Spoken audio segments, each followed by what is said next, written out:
রেনেলের ম্যাপে কিন্তু মোটামুটি একটা এস্টিমেটেড স্কেল পাওয়া যায়, যেখান থেকে আমরা দেখছি যে অ্যাবাউট 500 মিটার দূরে আমার কিন্তু হিরাঝিল প্যালেস বা যেটাকে আমাদের মনসুরগঞ্জ বলা হচ্ছে সেটা তৈরি হচ্ছে। এবং শুধুমাত্র হ্যাঁ, নদী থেকে 500 মিটার দূরে ছিল একদম। একটা কথা খুব প্রচলিত আছে যে নবাব সিরাজউদ্দৌলার হিরাঝিল প্রাসাদ তাকে নাকি নষ্ট করে ফেলা হয়েছিল বা নদীর জল তাকে গ্রাস করে নিয়েছিল, যদি এখন কিছুটা ধ্বংসাবশেষ আমরা দেখতে পাই, কিন্তু আদৌ কি ভাগীরথী মানে সিরাজউদ্দৌলা হিরাঝিল প্রাসাদকে শেষ করে ফেলেছিল? যে সময়ে মনসুরগঞ্জ প্যালেস তৈরি হচ্ছে সেই সময়কালটাকে যদি আমরা একটু ভেবে দেখি এবং সেখানে সাথে ওতপ্রোতভাবে জড়িত যদি কোনো একটা কথা থাকে সেটা হচ্ছে হিরাঝিল। একদম। এখন এই হিরাঝিল, এই বিষয়টাকে হিরাঝিল এবং সেই প্যালেসটাকে ভালো করে বুঝতে গেলে আমাদেরকে তাকাতে হবে হচ্ছে যে এখনকার দিনে মতিঝিল এবং তার সংলগ্ন যে, যদিও ওটা পুরোপুরিভাবে ডিস্ট্রয় হয়ে গেছে, সেটা হচ্ছে সাঙ্গি দালান। এখন বিষয়টা হচ্ছে কি যে সেই সময় রেনেলের ম্যাপে কিন্তু মোটামুটি একটা এস্টিমেটেড স্কেল পাওয়া যায়, যেখান থেকে আমরা দেখছি যে অ্যাবাউট 500 মিটার দূরে আমার কিন্তু হিরাঝিল প্যালেস বা যেটাকে আমাদের মনসুরগঞ্জ বলা হচ্ছে সেটা তৈরি হচ্ছে। এবং শুধুমাত্র হ্যাঁ, নদী থেকে 500 মিটার দূরে ছিল একদম। এবং এই যে নদী থেকে 500 মিটার দূরে ওটা তৈরি হলো, এবং নদী কি এমনভাবে তার পার ভাঙন করলো যে 500 মিটার দূরে থাকা একটা প্যালেসকে সে গ্রাস করলো, গ্রাস করে সার্বিকভাবে এইভাবে ধ্বংস করছে। এই জায়গাটা বুঝতে গেলে শুধু একটা তথ্য আমাদেরকে খুব বেশি হেল্প করে, সেটা হচ্ছে যদি আমরা মনসুরগঞ্জ প্যালেসটাকে বাদ দিই, অন্যান্য প্রচুর প্যালেস আমাদের চারিদিকে আছে, তারা যে ধ্বংসপ্রাপ্ত হয়েছে সব জায়গায় তো নদী নেই, তারা কিভাবে ধ্বংসপ্রাপ্ত হলো। এবং সেখানকার একটা গুরুত্বপূর্ণ আমরা তথ্য হাতে পেয়েছিলাম একবার রিসার্চের মধ্যে দিয়ে, সেটা হচ্ছে প্রায় এস্টিমেটেড ইয়ারটা আমি বলছি 133 বছর, সেটা যদিও ছিল 1764 থেকে 1897। এখানে ভূমিকম্প এফেক্টেড হচ্ছে। এবং অবাক করার মতো বিষয় যে এর মধ্যে মানে মারাত্মক স্কেলে ভূমিকম্প হয়েছে 8 বার।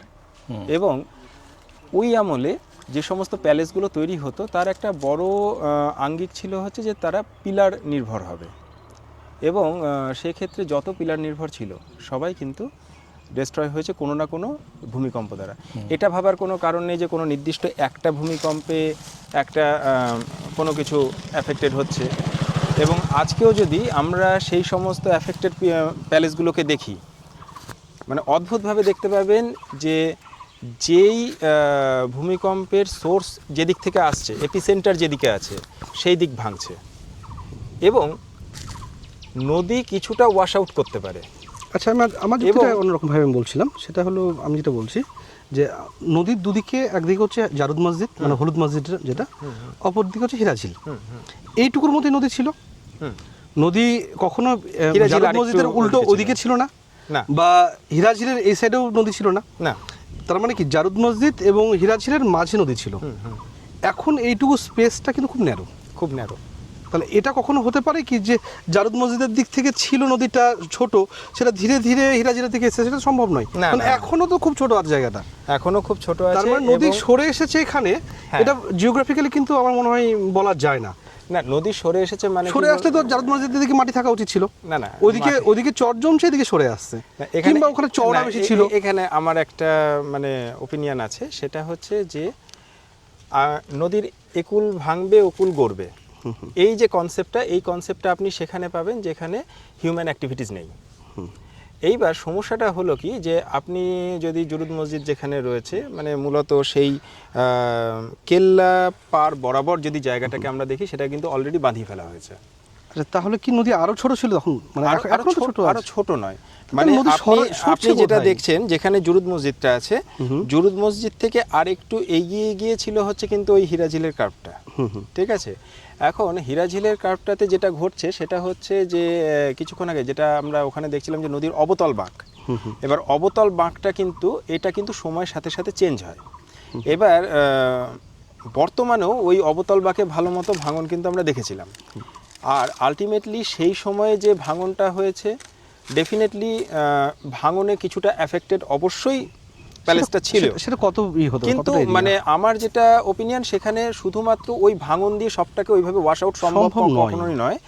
ওখানে ভূমিকম্পের অ্যাফেকশনটাকে আমরা পুরোপুরিভাবে ওভারলুক করছি। ভূমিকম্প দ্বারা সে রুইন্ড হচ্ছে, এবং রুইন্ড জিনিসটাকে ওয়াশ আউট করতে স্টিমুলেট করছে হচ্ছে ভাঙন। একদম এইটা হচ্ছে এটা মূল হতে জায়গা। পারে, হ্যাঁ।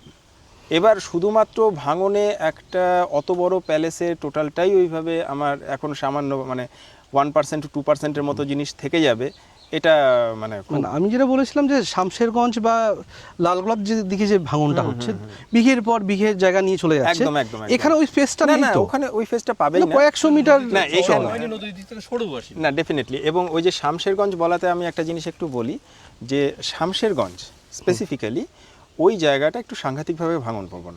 তার একটা কারণ আছে। কারণটা কি জানেন তো? সেটা হচ্ছে, যদি শর্টে বলি তাহলে হচ্ছে আমাদের ওই ফারাক্কা ব্যারেজ। ফারাক্কা ব্যারেজের তৈরির পরে যেটা ঘটলো সেটা হচ্ছে, জলটা একটু আগে এসে ওখানে স্ট্যাক করে দেওয়া হচ্ছে। আর জল যখন স্ট্যাক করা হবে না, জল থেকে যে পলিটা থাকে জলের সাথে, সেটা থিতি পড়ে যাচ্ছে। এবার ওই পলি ছাড়া জলের ইরোশন ক্যাপাসিটি অনেক বেশি হয় আর কি। এবার যখন ওখান থেকে বেরোচ্ছে শামশেরগঞ্জকে, তো সে অনেক আগে পেয়ে যাচ্ছে।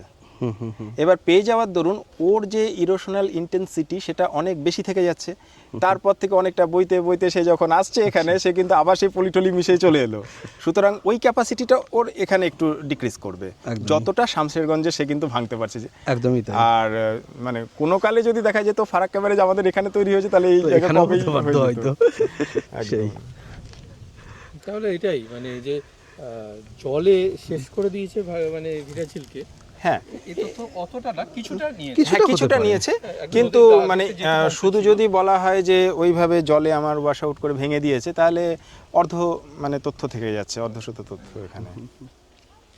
কারণ ওইভাবে আমরা কিন্তু মানে ভূমিকম্পকে ছেড়ে এই জায়গায় ভূমিকম্পটাই সবচেয়ে যুক্তিযুক্ত কারণ, মানে আপনি দুটো ভাবতে জিনিস। পারেন যে আজকের দিনে দাঁড়িয়ে আমরা শুধু ভাবি যে সবথেকে ভূমিকম্প প্রবণ এলাকা হচ্ছে আমাদের ওদিকে দার্জিলিং, এদিকে কলকাতা। কলকাতার 2.5 কিলোমিটার তলা দিয়ে আমার ফ্র্যাকচার লাইন আছে। কিন্তু 1764 সালে যে ভূমিকম্প হচ্ছে, তার এপিসেন্টার হচ্ছে আমার কাঁদি খড়গ্রাম। হ্যাঁ, এবার কাঁদি খড়গ্রামে ওই জায়গাতে আমার ভূমিকম্প হচ্ছে, এবং যে কারণে এই ভূমিকম্পটা খুব বেশি মাত্রায় যদি কাউকে এফেক্ট করে, সেটা হচ্ছে চেহেল সেতুন। চেহেল সেতুনের আমার এই দিকেই ছিল, মানে ওই পশ্চিম দিকে ছিল হচ্ছে পিলারগুলো, এবং সেই 20টা পিলার যেটা জলে পড়ে 40টার মানে কনসেপ্ট আসছে, এবং ওই দিক থেকে কিন্তু আমার ট্রাভেল করে এসছে ওই ওয়েভটা কাদি খড়গ্রাম থেকে, যে কারণে ও সাংঘাতিকভাবে ওই প্যালেসগুলো যেগুলো ওই মুখী ছিল পিলার, সেগুলোকে ইয়ে করেছে। কিন্তু মজার ব্যাপার হচ্ছে যে এত কিছুর মধ্যেও সেই সময়কার কনস্ট্রাকশন বলতে আমার কাটরা মসজিদ খুব ভালো থেকে গেছে। তার ওয়ান অ্যান্ড অনলি কারণ হচ্ছে কাটরা মসজিদে পিলারের সংখ্যা কোথায়, ম্যাক্সিমাম ইটের স্ট্রাকচার পুরোটা যেটা ছিল ওই 1897, যেটা আমাদের আসাম মেঘালয় থেকে যে এপিসেন্টার নিয়ে ভূমিকম্পটা আসছে, ওটা ম্যাসিভ স্কেলে ছিল। এবার যে কারণে ওই দিকের পিলার দুটো পড়েছে, এদিকে দুটো পড়েনি, কিন্তু যেহেতু ওই দিক থেকে ট্রাভেল করে এসেছে, ওই পিলার দুটো পড়েছে।